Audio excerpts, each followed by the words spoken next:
Welcome to Straight Up Sports, the podcast, episode 3. Please like and subscribe and share with all your friends. I would greatly appreciate it. So let's get started.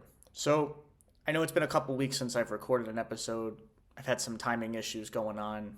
Like I said, I split my time between two places, so it's not an easy thing to really make this work. But I appreciate all of you, watching the video and everything. So this episode's going to be about the coaching carousel and I'm going to grade every coaching change in the NFL, meaning head coach, not the coordinators. There's too much to keep up with that. But I'm also going to do hockey today. I haven't covered hockey a lot. I'm also going to be doing an episode later this week or maybe on the weekend, and it's going to be just strictly basketball. It's not going to be anything else.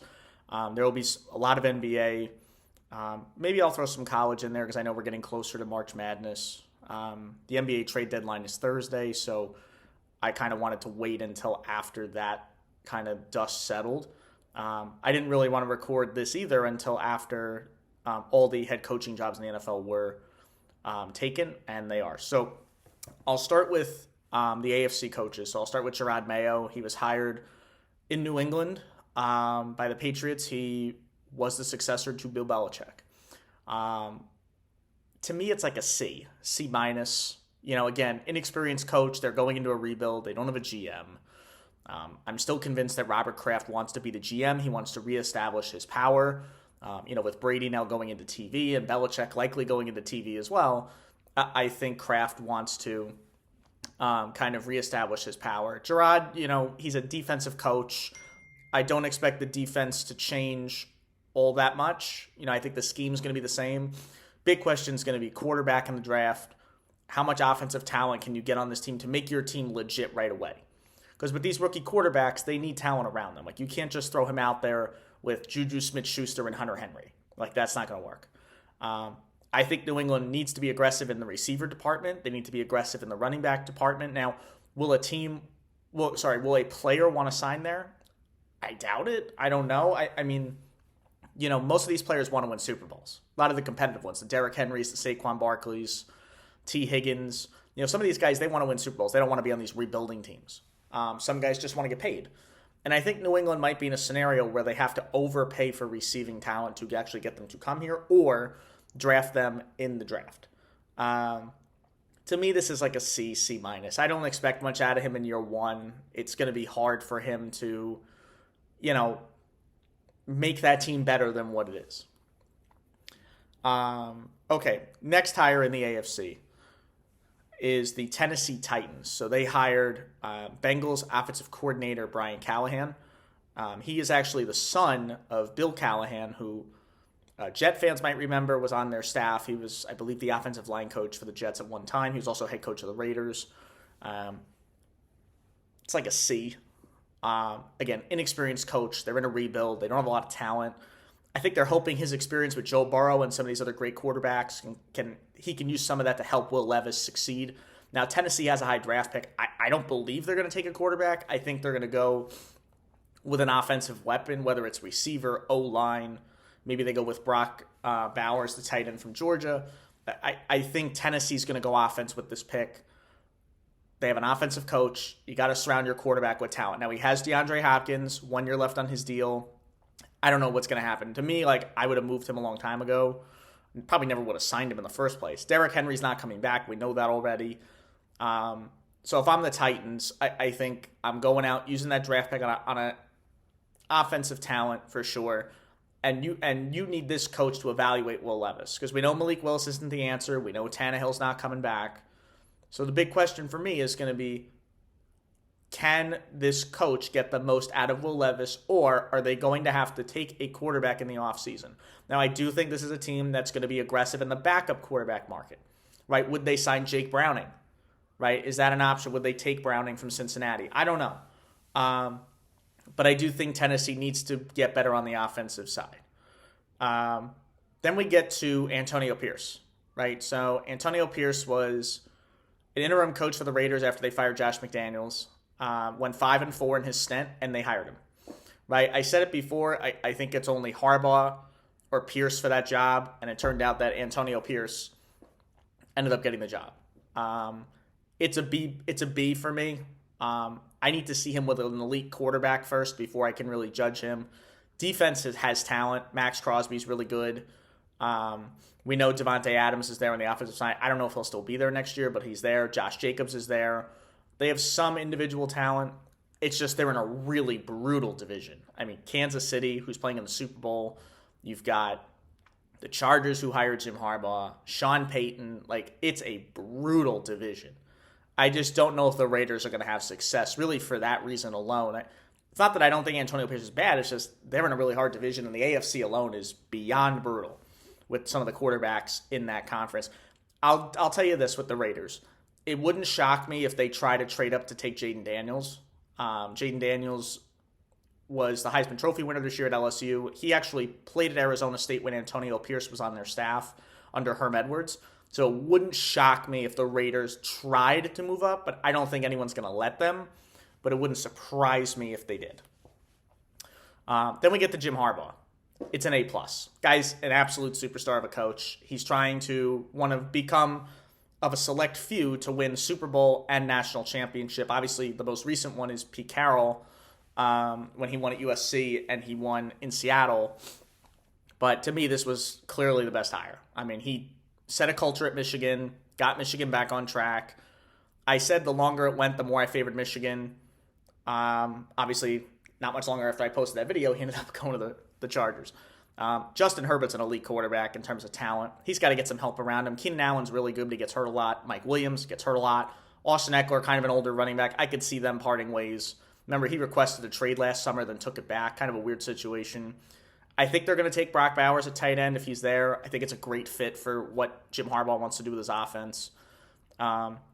Defensively, I think they're going to bring in some younger talent. You know, Bosa's getting up there, and he also has some injuries. I know he's not that old, but he's got injuries.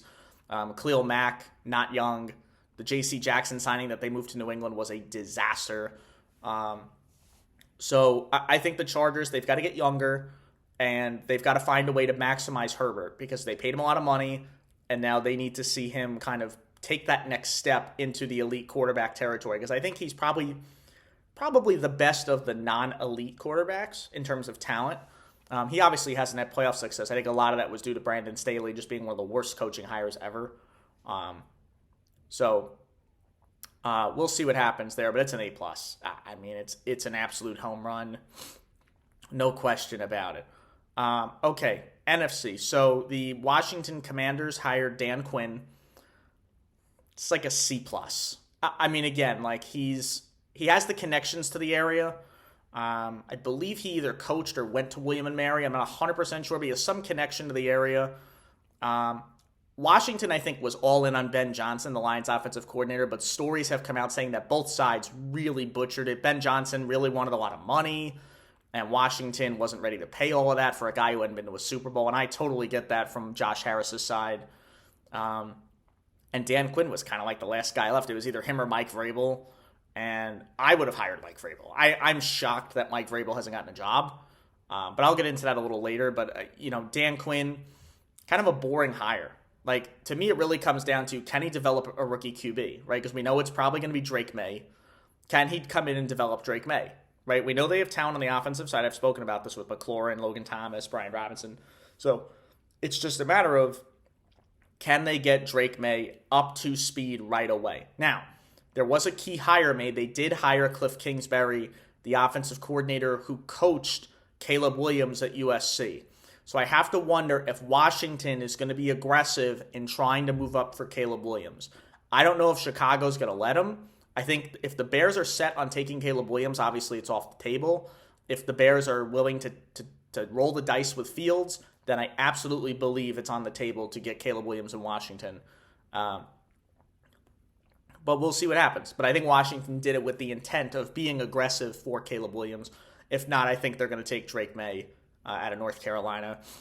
Remember, Sam Howell also played at North Carolina, so they know each other pretty well. So it'd be kind of a weird dynamic with two North Carolina guys in the same room. So the next coaching hire I'll talk about is Atlanta. So they hired Raheem Morris, defensive coordinator for Los Angeles Rams, was a head coach previously in Tampa Bay, and when he was hired, in his press conference, he said he learned that he didn't delegate enough to his staff. I actually think this is one of those situations where he's probably a much better coach this time around. Learning under Sean McVay probably changed him completely as a coach. He brought in Zach Robinson to be his offensive coordinator, who's one of these guys who's kind of trending in the right direction to get a head coaching job one of these days. Biggest thing in Atlanta is they don't have a quarterback, right? I mean, Desmond Ridder is not good. Taylor Heineke is not good. I still think Justin Fields ends up there. Chicago's probably going to want like a second-round pick for him. Atlanta has that. I think the Falcons could absolutely make it work with Fields. He kind of fits their timeline in terms of the talent on their roster. Drake London, Kyle Pitts, Bijan Robinson, they're all relatively young. So is he. I think Justin Fields will be fine. He just needs to be coached better. He had a terrible coaching staff in Chicago. I don't know if Raheem Morris is better than Matty Eberflus. We'll find out. I tend to believe that he is. Just the fact that he worked under Sean McVay kind of does it for me. But we'll see. Atlanta, they're going to have playoff expectations next year. Like, this is a team that has been 7-10 the last 3 years under Arthur Smith. They've got to be better. Carolina hired Dave Canales. It's an A. I said it before. This guy has not gotten enough love. He fixed Baker Mayfield. He helped fix Geno Smith in Seattle. To me, this guy was an absolute home run hire. Now, he has to buy into Bryce Young, and Bryce Young needs help. Not just from the coaching staff, he needs talent. Like Miles Sanders, injury-prone running back. Adam Thielen, nice receiver, probably a number 2 on a playoff team. They need to get him some help. And they don't have a first-round pick because they gave it up for Bryce Young. So Carolina's in an interesting spot. Now, they do have Brian Burns, who they could trade. He's a defensive player, who's really good. Jeremy Chin they also have. So, I think Carolina's going to try to maneuver some of their defensive parts to get an offensive player for him, but I do think, I'll make a prediction here. I do think Carolina will sign Mike Evans. Mike Evans knows Dave Canales from Tampa Bay. Mike Evans is a free agent. Now, if Mike Evans wants to win a Super Bowl, Mike Evans is not going to Carolina. But if Mike Evans just wants a check, which rumor is he wants $25 to $30 million a year, Carolina will pay that kind of money. That owner has more money than most of the owners in the league. I would think Carolina would open the checkbook for him. And, he'll be their number 1 guy. And he is a huge upgrade. You have him and Thielen. Then all of a sudden the excuses start to come on. They start to wear thin with Bryce Young. Then it's going to be, okay, Bryce, you got to get us further along. So that's that. And then Seattle hired Mike Macdonald, the defensive coordinator from the Baltimore Ravens. This is an A. This guy was unbelievable with the Ravens this year. He fixed Patrick Queen, who didn't have his option picked up for next year. Well, that's going to get fixed. That contract's going to get easily redone. Roquan Smith is one of the best linebackers in football. Kyle Hamilton is one of the best safeties in the NFL. And I think you got to give John Harbaugh a lot of credit. And Mike Macdonald, I think is going to be really good. Remember, they went from the oldest coach in Pete Carroll to the youngest coach in Mike Macdonald. Pete Carroll was a defensive guy who had defensive struggles the last few years. I'm going to tell you this with Seattle, though. Keep an eye on J.J. McCarthy, the Michigan quarterback. Here's why. Mike Macdonald worked under Jim Harbaugh at Michigan in 2021. Okay? He worked under John Harbaugh as well, right? And Geno Smith is not the long-term solution for Seattle. He's not a bad quarterback. By any means is he bad. He is much improved from what he was when he was with the Jets and the Giants. And I think a lot of that had to do with Pete Carroll. Now that Pete Carroll's not there, I'm fascinated to see how Geno Smith does this year. I think if I'm Seattle, I trade up, take McCarthy, let him sit under Geno. He's probably not going to learn anything from Geno, but he could sit underneath him. We know Geno got hurt last year with the elbow injury. I have to wonder, Drew Lock wasn't a bad backup, but Drew Lock is kind of like one of these backups that's going to bounce around.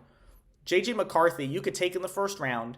You could sit him, and then maybe you think about moving Geno Smith down the road, or maybe you just let him walk after his contract expires. McCarthy's a winner at Michigan, at a big-name school. I mean, Michigan is not some kind of mom-and-pop school. It's a big school, brand name. He's the winningest quarterback ever at Michigan, played under a great coach.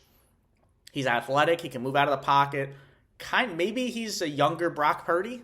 I mean, I don't want to sit here and say he's going to be the next Brock Purdy, but there are connections to be made there. is all I'm saying. I would not be surprised. And don't be surprised if Seattle moves up to take J.J. McCarthy at quarterback. I think that's it for all the coaching hires. I think that's everybody. Like I said, my favorite hire, Jim Harbaugh, Chargers, really did a great job. Mike McDonald in Seattle, really good hire. I love Canales in Carolina. Dan Quinn, like I said, kind of a boring hire. And New England and Tennessee, they're in rebuild situations. They're going to take chances on inexperienced guys. That's just normally the business and how it works. Pierce, I think, needs a quarterback to really be successful. Otherwise, it's just going to be same old story with the Raiders. The other coaching hire I'll make note of in the NFL is that Arthur Smith was hired as the offensive coordinator for Pittsburgh. I don't like this hire. I just don't like. I don't think Arthur Smith is that good. He's very bland, not creative. Now, I don't know who Pittsburgh's quarterback's going to be next year. Could be Russell Wilson. Could be Kenny Pickett. Could be Mason Rudolph. We don't know. I would expect Pittsburgh to make a move for Russell Wilson or at least try a veteran out. Mason Rudolph, to me, is the best quarterback currently on their roster. He is better than Kenny Pickett, bar none. So we'll see what happens. But that concludes the football portion of the show. Actually, you know what? Before I do that, I'll make a Super Bowl prediction since I won't do it in the next episode. I'm taking the Chiefs. Can't bet against Mahomes. Can't bet against Andy Reid. I think Shanahan's a really good coach. I think Purdy's a really good quarterback. I don't think everyone who says Brock Purdy's just a game manager, you don't watch football. Brock Purdy is very good. If they had an elite quarterback, like a better quarterback, yeah, they'd win. San Francisco, to me, their defense has to show up. Like, they have to play maybe their best game of the year. Because, like, Kansas City held Baltimore to 10 points in that entire AFC Championship game. San Francisco gave up 21 to Green Bay at San Francisco. So, to me, their defense has to get to another level. I think Mahomes will play really well in this game. I think Kelce, to me, if you're asking me to pick MVP, I'll take Travis Kelce. I think people love the idea of the Taylor Swift phenomenon. I think the bigger question is Travis going to promote to Taylor? You know, on the field if Kansas City wins. I don't expect him to, but I think people will throw it out there. But I think Kansas City's too good. I just think Kelce and Mahomes, they're kind of rolling right now. San Francisco's look kind of shaky the last couple of games. Kansas City, man, their defense is elite. And Pacheco can really run the ball. And Andy Reid, with more time, is just so good in this spot. Kyle Shanahan, I like him, but I don't love him. I'll take the Chiefs 31-21 over San Francisco. Mahomes, I believe that's now 3-1 if he wins. It would be his third win. San Francisco, Kyle Shanahan would be 0-3. 2 as a Niners head coach and 1 with the Falcons when he blew 28-3 to Brady. Okay, so next I'm going to discuss hockey. So the season's been kind of weird. I honestly feel like the season's been kind of a disappointment. But so I've done some power rankings that I made, 1 through 32. So I ranked every team. You know, it's not easy to do this again. Like, you could do this day to day, week to week. I'm going to do it, you know, every so often. I'm not going to do it every episode. It's not something I want to do because I'm going to get pushback from Ranger fans all over the place. So I ranked all 32 teams, and some might surprise you. Some may not. I'm just going to go into why I put them there, and then, you know, what I think they need to do with the trade deadline, which is coming up here roughly in about a month. So number 30, there are 32 teams, 4 divisions. Okay.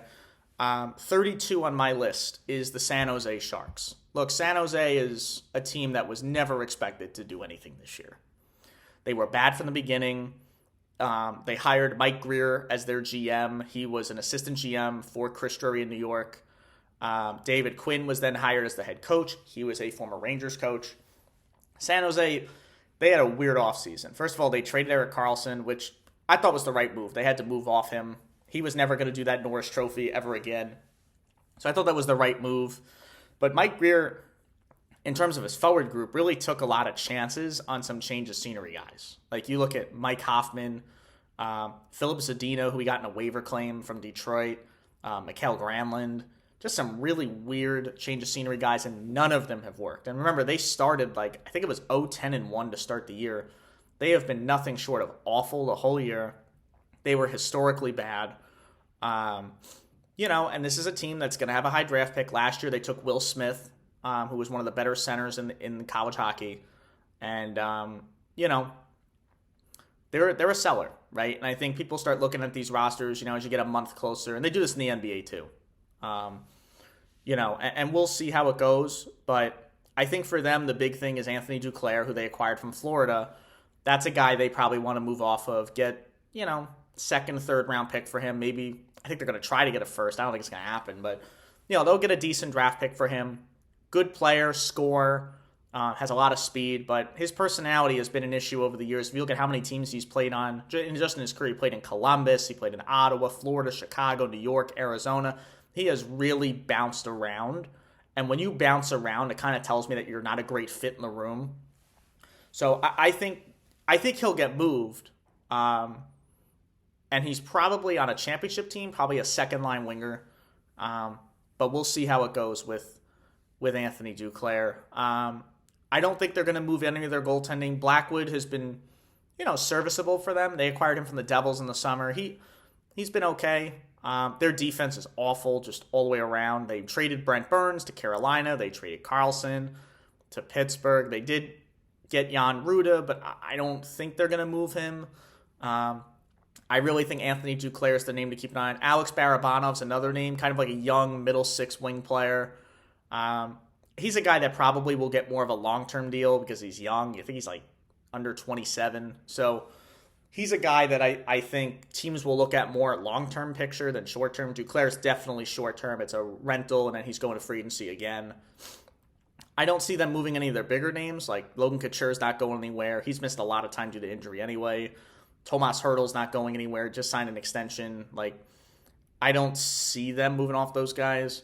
I will tell you, though, a name that's kind of surprised me this year has been Fabian Zetterlund. Played really well for them. He was a fourth liner for the Devils. He's really found his game. I got to give him a lot of credit. But I do like the future for San Jose in terms of their forward group. William Eklund is, I know he's not a defensive guy. He's more of a sniper. Will Smith, Thomas Bordeleau. And then they also have, to me, the biggest thing is they got to work on their defense. Their D-core is dreadful. It's probably the worst in the league. That's something that they're going to have to address. Okay, number 31 is the Chicago Blackhawks. Look, this is a team that was expected to be bad as well. They drafted Connor Bedard. We all know the NHL rigged the draft. Let's just call it what it is. Connor Bedard gets the number one selection, obviously. He goes to Chicago. People think, oh yeah, the Blackhawks, they can make the playoffs. They're going to be really good. Their team is awful. Okay, first of all, Luke Richardson is a rebuilding coach. He's not a coach that's going to win them a Stanley Cup. Okay. Peter Mrazek has had a nice year as a goalie. I think if a team acquired him, it'd be in a backup role, not in a starter's role. But he's had a decent year for somebody in a rebuilding situation. Defensively, Seth Jones, that contract has not looked great over the, since it's been in place. He's okay, but I think they're going to need much more out of him. I like Kevin Korchinski, their young first-round pick. He's been really good for them. The rest of their defense needs a ton of work. Connor Murphy, he's kind of been hanging around for a while. I think he might even be the longest tenured Blackhawk, which is kind of crazy. Their forward group, obviously, of Bedard. I think they honestly thought going into the year, it was okay, we have Connor Bedard. We're going to get Taylor Hall. Taylor Hall's going to put in 20, 30 goals for us. Then we can trade him. We have Corey Perry. We have Nick Foligno, two veteran guys. Maybe they can produce. We could trade them. And it just didn't work out that way, right? Taylor Hall, injured, done for the year. Corey Perry gets kicked off the team for, issues. I don't even know what they really were. Sounds like they were alcohol abuse, but it's kind of hard to tell from the outside what the issue is. But he ends up leaving, ends up going to Edmonton. So Chicago to me is in a massive rebuild. I will say the one guy who I could see getting moved is Tyler Johnson. To me, he's like a third-line center, injury history. I don't know if I'm spending a ton on Tyler Johnson. And honestly, it wouldn't surprise me if the Blackhawks just kept him, because I don't think he has a lot of value. Yes, he was in Tampa Bay, and yes, he was a part of that first edition of the kid line with Kucherov and Palat, but the end of the day, like, Tyler Johnson is an injury-prone center who's overpaid. That's what he is. And I just don't know that teams are going to be willing to take that kind of risk. Okay, number 30 is the Columbus Blue Jackets. Columbus probably had one of the strangest off seasons you will ever see, maybe in sports history. So John Davidson, their president, who was a former member of the New York Rangers and the St. Louis Blues, and Jarmo Kekalainen, their GM, who's been there for a while now, hired Mike Babcock in the offseason. And I think this was a John Davidson hire because Mike Babcock was connected to the Rangers when John Davidson was in New York. They hired Mike Babcock, who wanted back in the league, by the way. Mike Babcock wanted to come back. He was in Detroit, Toronto, but the knock on him was how he manages player personalities. It's been a problem, right? He's not really known as a soft, cuddly guy. So he gets to Columbus, and first thing he does is he asks the players for pictures of their families. Now, you could take that one of two ways. You could take it as, all right, he's just trying to get to know the player, or, man, that's really strange. And I think a lot of the players took that as, man, that's really strange. So he ends up quitting. They come to a resignation, which is just like the most bizarre thing ever. He resigned before he even coached. And I don't think Mike Babcock will ever get an NHL job ever again. They bring in Pascal Vincent, who was an assistant at Winnipeg.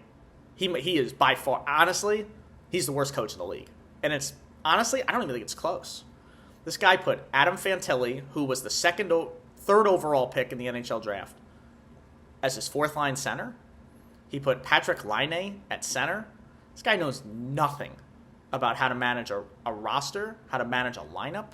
I mean, honestly, I feel like he was sitting there and, like, he had his Xbox turned on NHL 23. He's like, you know what? My lines really aren't working. Let's try something. Yeah, let's try this. It's just a disaster for Columbus. But again, outside of the coaching issue, they did need some things to happen. One, they needed Elvis Merzlikins to turn his career around. He's now asking for a trade. They acquired Ivan Provorov. He's been fine. I don't think he's been an issue for them. The Damon Severson contract of 8 years, that's a disaster. I hated that contract from the beginning. That guy's a second-pair D. Like, the fact you paid him 8 years is such a disaster. Werenski, I love the kid as a talent, but he gets hurt way too much. Then they acquired Bean and Boquist as part of the Jones deal. Neither one of those guys have played great. They signed Eric Goodbranson to a 4-year deal. That's a disaster. And now their number one pick, David Jiricek, their number one D, said he may not even want to play there. So Columbus is just a mess. Then you look at their forward group, right? You got, they signed Johnny Gaudreau, which was surprising, honestly, because I thought he was going to end up in New Jersey or even Philly. They drafted Fantilli, which I think will work out for them at the end of the day once they find a coach who knows what he's doing. I don't think they really are going to do anything at the deadline because there haven't really been a lot of connections to a lot of players. I know Roslovic's name's been out there, but he's kind of a weird fit. Second line, center wing, coming off a leg injury. Like, I don't know if he's going to really impact the team. I think most people would take Boone Jenner if he was available. But I don't know. They're in a really weird spot. All right, I'm going to try to go through these a little faster because I'm realizing I'm spending a ton of time. 29 is Anaheim. Another team in a rebuild. Hired Greg Cronin in the offseason. John Gibson's available. I think he's an upgrade for some teams, but I think a lot of teams are scared of injury history and decline. Defensively, they have a lot of talent right now with Minchikov. Zellweger's going to play soon. They have Cam Fowler still. They signed Gudas, which I didn't love. And they also traded Jamie Drysdale for Cutter Gauthier, which was a shocking deal that kind of happened midseason. I think it could work out for both of them. Gauthier will really help Anaheim right away. That whole situation with Cutter Gauthier is just strange. I think the only reason he didn't like Philly is because he grew up a Penguins fan. Really, at the end of the day, that's what it came down to, which to me is really stupid. I mean, the fact that you didn't want to play for an organization because you rooted against them your whole life is kind of dumb. But it is what it is. So he ends up, going to Anaheim. He'll be a huge part of their forward group with Mason McTavish and Troy Terry. But they're going to be an interesting team at the deadline. Adam Henrique and Frank Vetrano, both available. I think Trevor Zegras was available, but then he got hurt. He's done for the year, pretty much. So I think he'll be an off-season move. he doesn't really fit what they want to do. They want to be tough and physical, and he's more of an entertainment guy. So I'll say this for the Ducks. I think Henrique and Vatrano will be a New York Ranger. I think both of them will end up there. The deal, I'll say, happens, and this is probably going to be way off base here, but I'm going to go with Kakko. I could see Gaudreau going there. The only reason I say that is because Anaheim likes these tough, physical guys who bring leadership skills who aren't good, like Gudas, Killorn.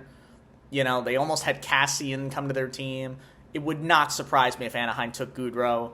I think there will be a second-round pick. I could see an additional second that could become a first if the Rangers get to a certain round. I think Henrique on his own is probably a second. Vatrano on his own is probably a second. So you could very easily see Kakko in 2 seconds. You could see Kakko Gaudreau in 2 seconds. You could see Kakko Gaudreau a second and a conditional third. It's going to be something like that. But I think the Rangers will end up with both. I think Vatrano wants to come back to New York. The Rangers liked having him there. He's comfortable in the room. He had very high praise from Mika Zibanejad. Henrique's familiar with the Rangers. He played in New Jersey for many years. I think it makes a ton of sense for both sides. They get Kakko, a kid who's kind of on their timeline. He can kind of fill a third-line role for them. Gaudreau would be a cap hit, but Gaudreau would also be a leader in that room. Him and Killorn know each other from Tampa, so it would not shock me if Gaudreau was in that deal. I hope he is for Ranger fans. I wouldn't count on it personally, but that's kind of the way I see it for the Ducks, though. I think those are the two guys to keep an eye on. 28 is the Montreal Canadiens. Another team, supposed to be bad. They are bad. I thought Kent Hughes did a great job trading Sean Monahan to Winnipeg. It was a great deal for the Canadiens. I don't think Montreal's really going to do anything else. Jake Allen was out there for a while. I don't think that happens. Defensively, I don't see much with their group happening. I think they're just going to kind of stick with their group the rest of the way. 27 is Seattle. High expectations for this team after making the playoffs last year. I don't think they're a playoff team this year. I think they need to move on from Dave Haxtell. I said that before as well. Grubauer's been a disappointment for them in goal. Got to wonder what they're going to do there. They're not going to trade him. I don't even think they'll buy him out. I think they're just stuck with him. Defensively, I don't think they're going to do a whole ton. I think they kind of like their group the way it is. Wenberg's a free agent, I think. Got to wonder do they do something there? But Seattle's one of these teams that's been pretty quiet. I actually wouldn't be surprised if they did a thing. Number 26 is the New York Islanders. Yes, I have the Islanders that low. I know that's a little bit surprising to a lot of Islander fans. Some people are going to say, well, you're a Ranger fan. I am, but if you look at the Islanders' record, it's not good. They have the most overtime losses of any team in the league. Okay, the Islanders are not good. They are not, they can't score. I know they hired Patrick Waugh. And I actually think for them, it's going to help them because it gives them kind of a reset. I mean, they have 29 losses this year. They're 21, 17, and 12. Okay, so they're 21 and 29. They're not good. They need more out of their star players. They need more out of everybody, really. Now, I know they've dealt with some injuries. Pulak was hurt. Pelech was hurt. Sorokin hasn't played his best either. I still think the Islanders can absolutely make the playoffs. Don't misunderstand me. But I just don't think they're a threat because they don't score.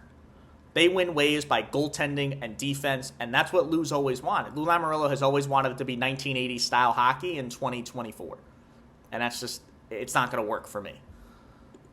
In terms of the trade deadline, I think they kind of did what they did. They hired Patrick Waugh. They did just put Julien Gauthier on waivers. I don't know if the Islanders do a thing. I really don't. I think they're going to kind of stick with this group and see what they can get with Patrick Waugh. 25 is the Ottawa Senators.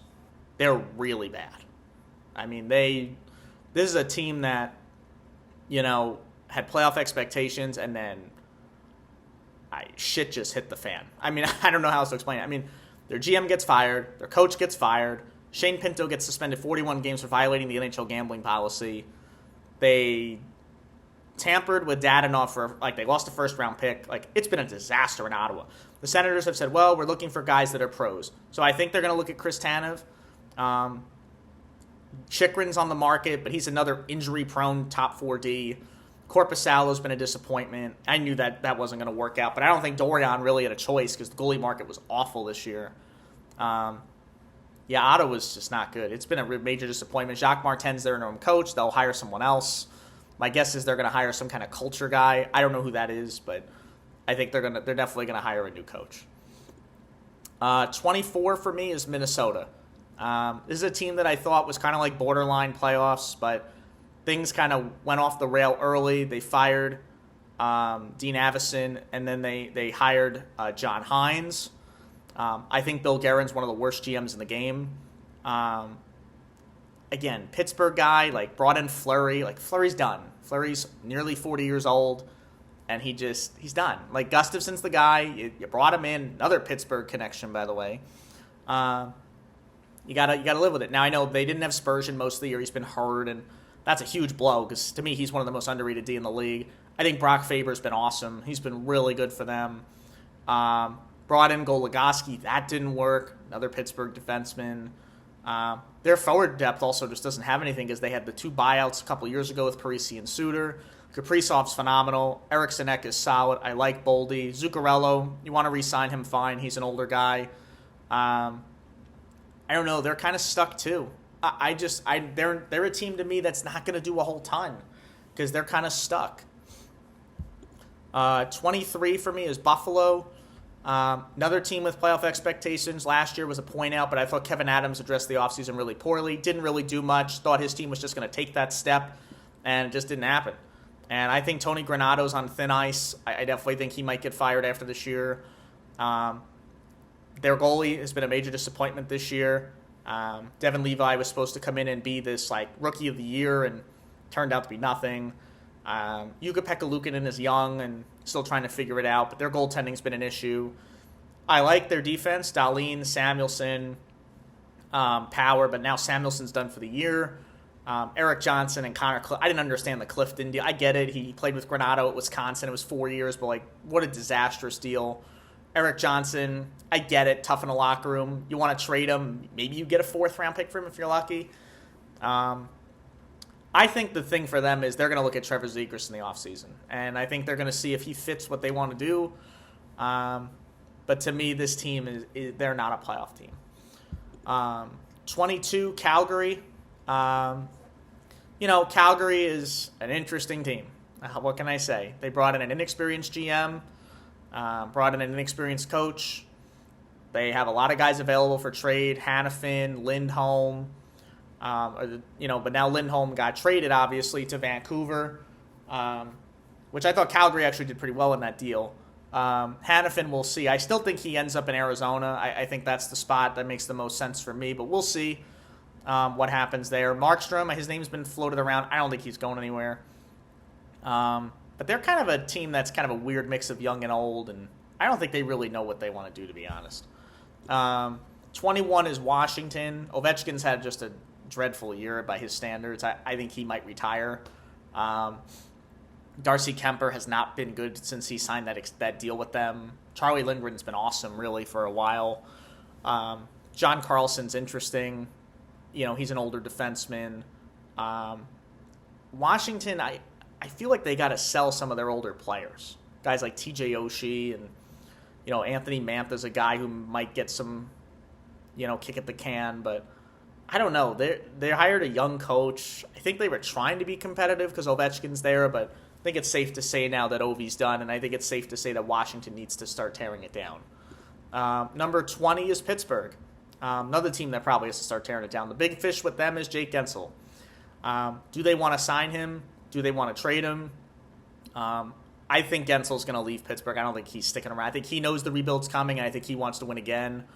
The rumor has been Vancouver for the longest time. Obviously Vancouver's not going to make the trade now because they just got Lindholm. I think Guentzel will definitely get moved, in my opinion. Jari's been pretty good for them this year.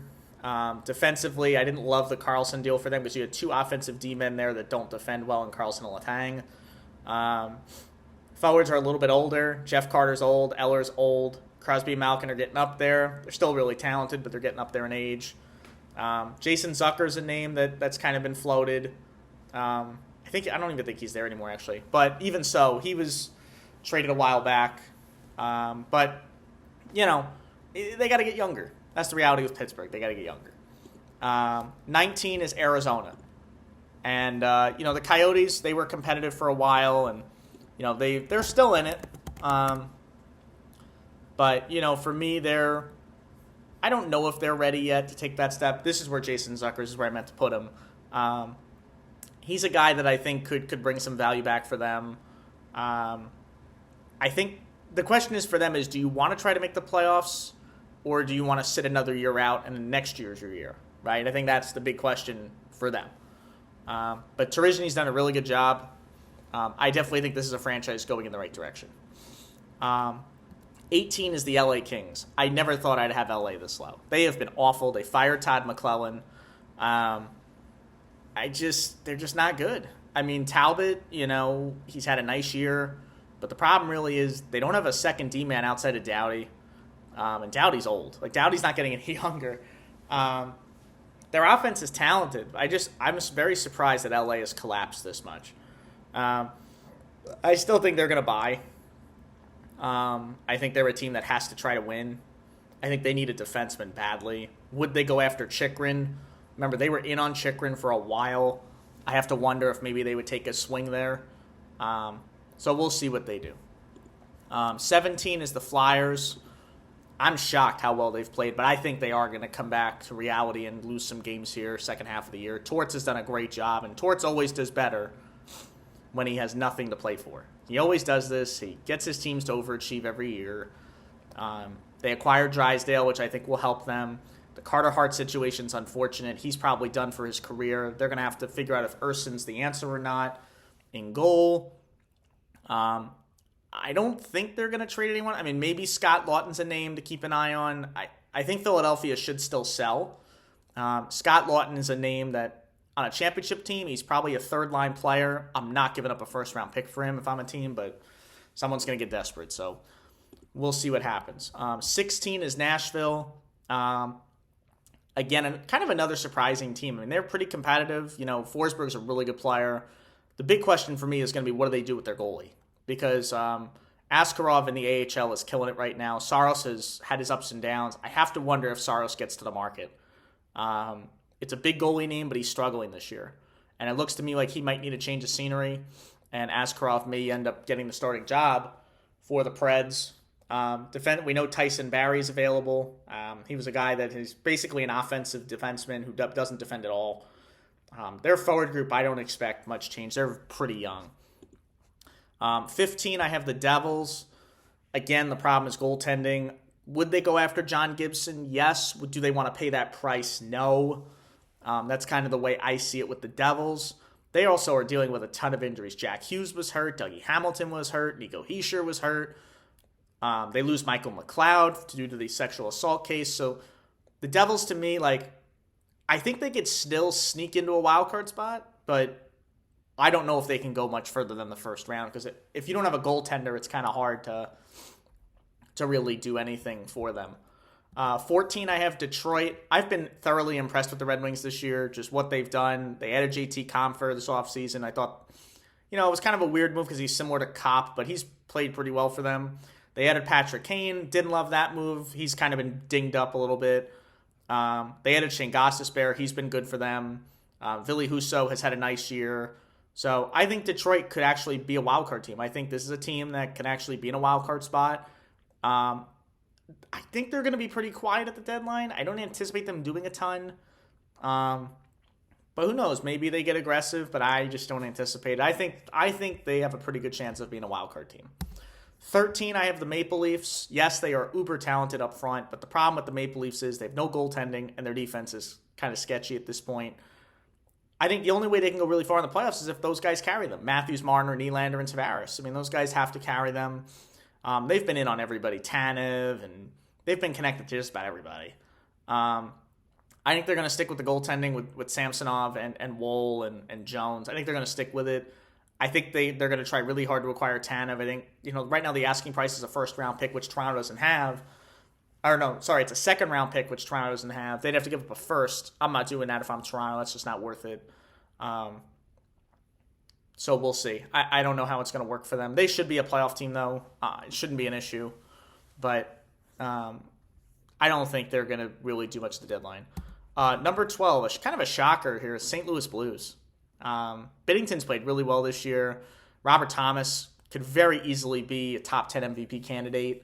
I don't know what the Blues are going to do. I mean, Parayko's been on the block a couple times. Krug almost got traded in the summer. They changed coaches. Remember, Craig Berube was out. I don't know what they're going to do. I'm pretty sure they're going to stand pat and just kind of ride with what they have, and then maybe in the offseason they'll address it. But I got to give the Blues credit. They've really played well recently. Number 11 is Tampa. Listen, this team, star power, we know what it is. Stamkos, Kucherov, Point, Hedman, Sergachev, and Vasilevsky. We know what they are. Cirelli's really good. We know their issue. They need depth. They need depth bad. I would expect them to add somebody at the deadline if they can find the cap room. But they may just stick with what they have because they're playing pretty well right now. And as long as Vasilevsky's healthy after the back surgery, it shouldn't be an issue. Number 10 is the Vegas Golden Knights, defending Stanley Cup champs, dealing with some injuries. Eichel's been hurt. Theodore's been out for a while now. He was dealing with some injuries. Adin Hill has been awesome for them in net. And I think they're always aggressive. They're a team that always wants to get all in for a cup, so I would expect Vegas to make a move of some sort. And we'll see what happens. Number 9, I have the Carolina Hurricanes. Carolina got off to a really slow start, kind of found it a little bit here recently. They need scoring. They're a team that needs offense. They need goal scorers. There aren't many out there. And I just have to wonder if maybe they make a move for a goal scorer. They're also waiting on Freddie Anderson to come back from his blood clot issue. We'll see how that holds up. Number 8, I have Dallas. To me, they could win the Stanley Cup. I think they need one defenseman and they could really do it. I mean, you talk about Sagan, Ben, Duchesne, Marchment, Robertson, Pavelski, Hintz. Then you've got Heiskanen, Lindell, and then you have Ottinger. That team's really good. And Pete DeBoer can coach. He's been in Stanley Cup finals with multiple teams. Dallas, to me, will be a threat in the Stanley Cup playoffs. I don't know if they're going to do anything, but I think if they do, it's got to be a defenseman. Number 7 is the New York Rangers. They were number 1 for a while, and then obviously they have fallen off. Got a big win last night over Colorado. The Avalanche, really good team. Rangers still need help, though. They need help up front. They need help on defense. They need Shesterkin to find his game. I said it before. I think Vetrano and Henrique end up in New York. That'll solidify their forward group, and then they can kind of just, go on a run. And I do believe, I've said this to Ranger fans, I think they're going to be in the conference finals. I do. And people think I'm crazy, but they have the star power. They just need the goalie to find his game. If not, you're going with Jonathan Quick. You can't wait for Shesterkin. He's going to have to find it or it's over for the season. And I think they can go to the conference finals. They could even make the Stanley Cup final. The Eastern Conference isn't that good. Florida, they kind of had a fluky run last year. Boston doesn't have a number 1 center. Toronto, they're offensively talented, defensively a dump. Tampa, top heavy. And their division's terrible. Pittsburgh, Washington, old. Devils don't have a goalie. Philadelphia's going to fall back. Carolina, they're really good defensively, but they can't score. To me, the Eastern Conference is wide open. I still think the Rangers can do damage in the playoffs. Number 6 is Florida. Florida's really good. Again, for me, that playoff run, it all comes down to Sergei Bobrovsky. He's got to be their best player every night, like he was last year when they went to the final. Tkachuk is going to be hated by every single opposing fan that plays against him. Barkov is a really good defensive center. Their acquisitions have pretty much worked out for them. Ekman Larsson's played well for them. They got Montour and Ekblad back off injury. Mikola's been a nice find for them. Florida, to me, as a team, I know people will say they're not scared of them because they're Florida, but when you actually look at their roster, they're actually pretty good. It's a solid group that is not going anywhere. They're not going away anytime soon. Number 5, I have Boston. Boston is, we know Marchand and Pasternak. We know their talent. They're missing that number 1 center. I can't blame them for not paying for Elias Lindholm. That price was way too high. And Monahan, I would not have given up a first-round pick for. I think Boston might just stick with what they have and just go for it with what they have with Zadina and Coyle. McAvoy's been hurt a lot. They need him to kind of get healthy. Their goaltending's great. They could easily, again, they're another team that if they get hot offensively, they can really get going because their goaltending's really good. Their D-core is pretty solid. Again, I think they'll be in the mix, certainly in the Eastern Conference. Number 4 is Winnipeg. They made a move acquiring Sean Monahan from Montreal. Their forward group is deep.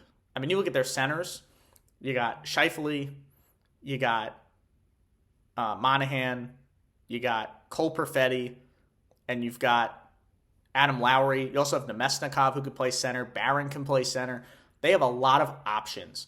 And I love their forward depth. My only question with Winnipeg is their defense. It's a little bit old with Brendan Dillon, Dylan DeMello, Nate Schmidt. A little bit older, a little bit slower. I just have to wonder if their D-core kind of gets skated around a little bit. It's also a team that historically has struggled in the playoffs. That's a demon they have to get over. Washington had to deal with that.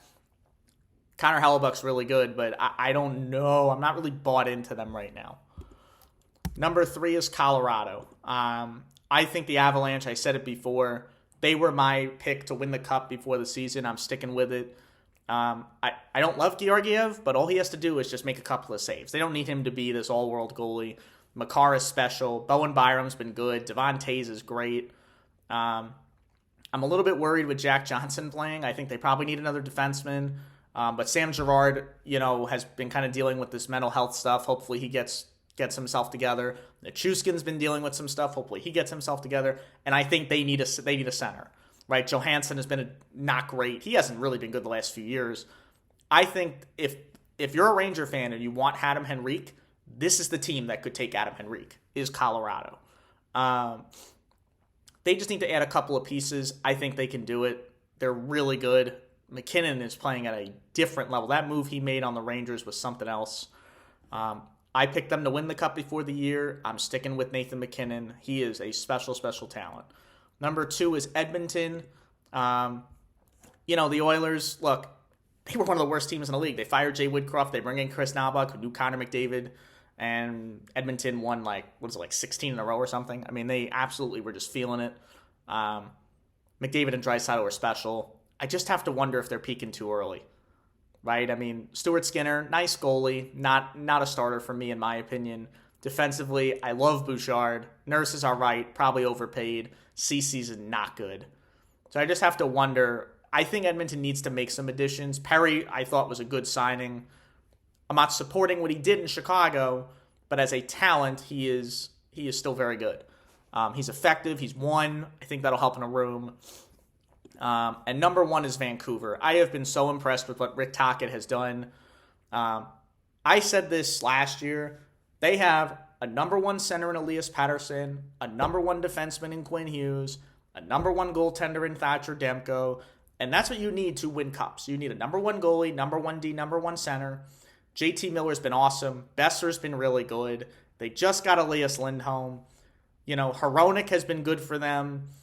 Which got Tyler Myers into a smaller role, which is what they wanted. They got to get a little healthy. Soucy and Cole. I think Carson Soucy's kind of dinged up right now. But man, when that team is on full display, look out. Because they are fast, they can score, and their goalie's really good. The only thing that scares me with them is their inexperience in big games. And that's something you learn as you go along. You have to be, I always believe in sports, you have to be heartbroken before you can actually win the big thing. Vancouver has not experienced that yet. That's why I wouldn't pick them to win the Cup. That's why I took Colorado. I always make a joke with Ranger fans that I took the Avalanche to beat the Rangers in Game 7. Georgiev holds the Cup in front of Ranger fans. I always make this joke because Rangers toxicity is something else. But yeah, those are my power rankings. I won't do them every episode because that's a little absurd. I'll do them every so often. So I will be recording another episode probably sometime this weekend. I'm not exactly sure when I'm going to post it. But I appreciate you all listening. I know it's been 54 minutes of me rambling. I appreciate it.